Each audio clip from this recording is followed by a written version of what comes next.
Assalamualaikum warahmatullahi wabarakatuh. Para pemirsa yang berbahagia, yang dirahmati oleh Allah Subhanahu wa taala.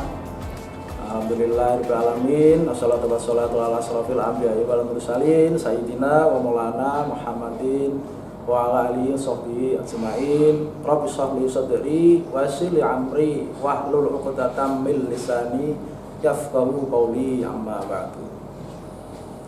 Para pemirsa yang berbahagia yang dirahmati oleh Allah Subhanahu wa taala, pemilihan umum atau pemilu 2019 telah berlalu, di mana pemilu 2019 untuk pertama kalinya dilaksanakan pemilu secara serentak, baik untuk memilih presiden, anggota legislatif, DPR RI, DPD, Dewan Perwakilan Daerah, DPRD provinsi maupun DPRD kabupaten kota. Kemudian setelah pemilu serentak 2019 berlanjut ke pemilihan kepala daerah ataupun pilkada serentak, di mana telah berlangsung kemarin tanggal 9 Desember 2020. Pilkada ini pilkada yang cukup mencekam, cukup mengkhawatirkan karena berlangsung di tengah pandemi COVID-19. Para pemirsa yang berbahagia yang dirahmati Allah Subhanahu wa taala, telah kita ketahui bersama pemilihan umum ataupun pemilu maupun pemilihan kepala daerah atau pilkada merupakan sarana yang sah. Jadi satu-satunya sarana sah pergantian kekuasaan atau perebutan kekuasaan yang sah melalui demokrasi yang melalui pemilihan umum ataupun pemilihan kepala daerah. Namun ternyata dari pemilu ke pemilu atau pilkada ke pilkada masih sering kita dengar, kita jumpai kasus politik uang mewarnai dari menjadi pewarna dari beberapa tahapan pemilu ataupun pilkada. Ironisnya ataupun kita juga justru merasa prihatin karena banyak di antara warga di sekitar kita, masyarakat kita masih beranggapan bahwa politik uang dalam pemilu atau pilkada adalah sesuatu hal yang lumrah, sesuatu hal yang sah, bahkan banyak juga yang bilang itu adalah sedekah. Jadi ternyata banyak image di masyarakat, pandangan masyarakat yang mengatakan ataupun beranggapan bahwa politik uang adalah sedekah. Coba kita kalau ingat apa sih sebetulnya dinamakan dengan sedekah? Sedekah adalah membelanjakan harta kita di jalan Allah tanpa mengharap suatu imbalan apapun, semata-mata hanya mengharap ridho dari Allah Subhanahu wa taala. Jadi sedekah di sini dilakukan dengan tanpa pamrih, ikhlas, tulus hati, sedikit pun tak ada rasa ingin kembali, sedikit pun tak ada rasa mempunyai harapan untuk apa yang diberikan akan kembali. Karena di sini beberapa dalam ajaran Islam pun banyak juga ayat-ayat Al-Quran yang menganjurkan kebaikan untuk melakukan sedekah. Di antaranya ayat Al-Baqarah, surat Al-Baqarah ayat 261, yaitu A'udzubillahi minasyaitonirrajim. Bismillahirrahmanirrahim. Masalul ladzina yunfiquna amwalahum fi sabilillahi kamasali habbatin ambatat sab'a sanabila fi kulli sumbulatin mi'atu habbah. Wallahu yudha'ifu liman yasha' wallahu wasi'un 'alim. Shadaqallahul 'adzim.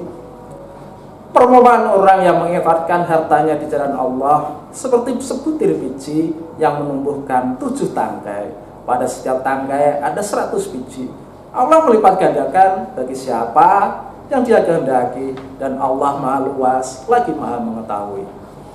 Jadi sudah sangat jelas kalau sedekah memang betul-betul dianjurkan dalam agama Islam. Allah memerintahkan kita untuk bersedekah.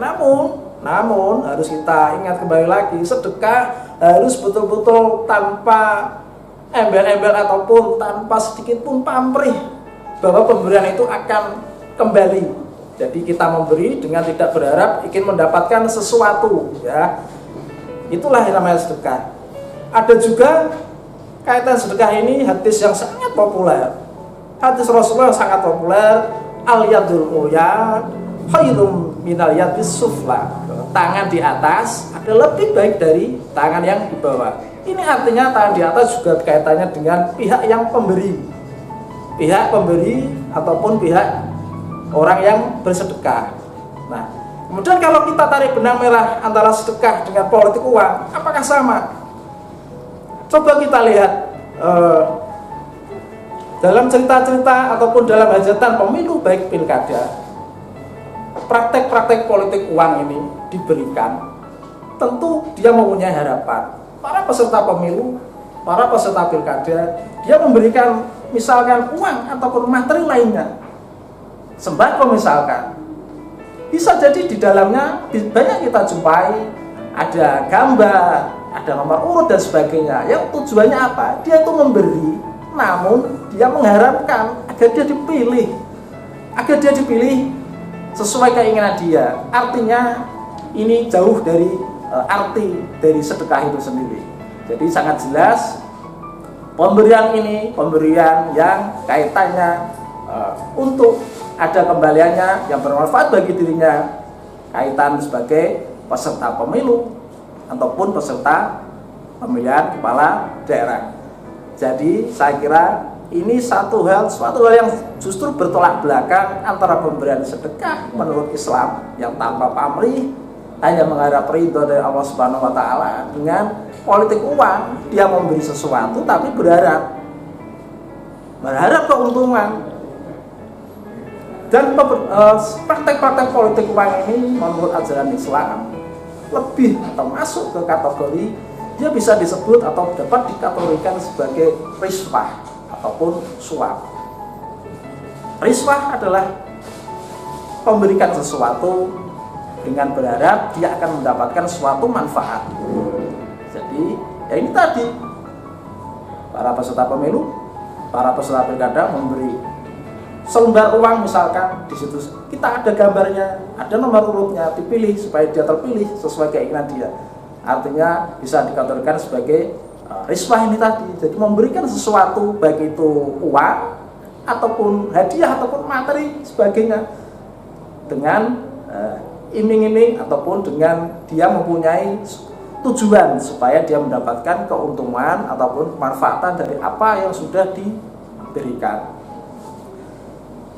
Dalam ajaran Islam, Allah sangat melaknat praktek-praktek riswah seperti ini. Coba kita tengok ke hadis Rasulullah. An Abdullah bin Umar qala Rasulullah sallallahu alaihi wasallam, la'natullah 'ala rashi wal murtashi. Dari Abdullah bin Umar berkata Rasulullah sallallahu alaihi wasallam, Allah melaknat pemberi suap dan penerima suap. Jadi ini sudah sangat jelas Allah sendiri sangat melaknat. Artinya kita sebagai umat Islam tentu harus menghindari praktek-praktek politik uang yang cenderung masuk dengan kategori riba. Kita memang justru dianjurkan untuk tolong menolong. Jadi tolong menolong juga sangat dianjurkan. Wa ta'awanu 'alal birri wal taqwa wa la ta'awanu 'alal ismi wal udwan. Tolong menolong kamu dalam takwa dan kebajikan, dan janganlah tolong menolong kamu dalam hal dosa dan permusuhan. Jadi kita harus menolong tentu harus berdasarkan takwa. Jangan sampai tolong menolong itu hanya karena itu tadi niatnya kita memberi sesuatu, tapi kita mengharapkan hal ataupun mengharapkan manfaat dari apa yang sudah kita berikan. Itu kita tengok dari sisi agama Islam sudah sangat jelas. Kemudian kalau kita tengok lagi dalam undang-undang pemilu maupun undang-undang pilkada, praktek-praktek politik uang juga sudah sangat jelas larangan. Jadi sangat-sangat jelas di undang-undang pemilu. Kita lihat di pasal 523 di situ juga sangat jelas. Ada beberapa tahapan di situ. Dari mulai tahapan kampanye, pasal pidananya paling lama 2 tahun, kemudian masa tenang, ancaman pidananya juga 4 tahun, kemudian di pas hari pelaksanaan hari pemungutan suara ancaman pidananya 3 tahun.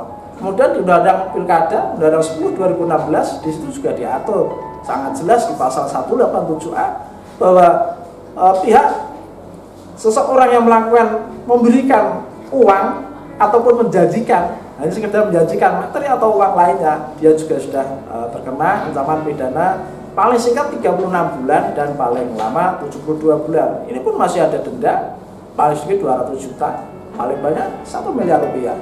Jadi saya kira baik dari sisi agama Islam khususnya jelas melarang praktek-praktek politik uang karena itu termasuk kategori riswah atau suap. Begitu juga undang-undang pemilu, undang-undang pilkada sangat jelas melarang.